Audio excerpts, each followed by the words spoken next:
Hi everyone, and welcome to another episode of the Weekly Email Digest. And today we're going to talk about 3 tips on how to write effective CTAs. Number 1, make it actionable. This might be an obvious one, but we still tend to forget about it from time to time. Well, it's in the name, call to action. So make sure that the wording is actionable.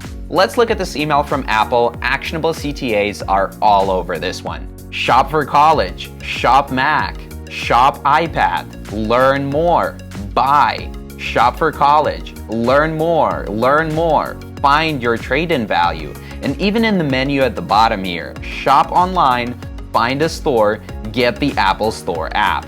So out of 13 buttons in this email, 12 have a verb in them. This just goes to show that you basically cannot overdo this. A quick tip to understand what exact verb to use in a CTA is to think about what do you want your reader to do. Want them to read a blog post? Say read blog post. Want them to sign up for a newsletter? Say sign up now. What do YouTube content creators say all the time? Subscribe now and like this video. The exact things that they want you to do word for word. Number 2, make it stand out. You want to make it very easy for your interested prospects to go and shop your products as soon as they make the decision to do so. That's why your CTAs must stand out from the rest of your email. And I don't mean anything too crazy here, like use a completely different color that you never use or make it take up the entire screen. But do make it bright and colorful so that it's easy to find when it's needed. Looking at this email from Koala, I see meet our new friend, the Gecko Grip, a new product. Well, I want to go learn more about it and see more pictures of it. Oh, there, I can go and check out the gecko from right here. Great. I scroll down and I see photo contest. Awesome. How do I participate? Oh, there we go. Enter photo contest. All right, what else do we have here? Fall equinox sale, 25% off.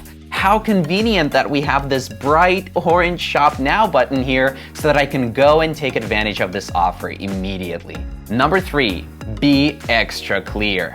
You want to make it a total no-brainer what's going to happen after a certain button is clicked. Let's take this subscription confirmation email from Shortbirds. They're using double opt-in to ask, do you really want to subscribe? So the button says, yes, subscribe me. And because of that little yes, it's completely clear to me that by clicking this button, I'm giving my consent to receive promotional emails from Shortbirds because I'm literally saying yes.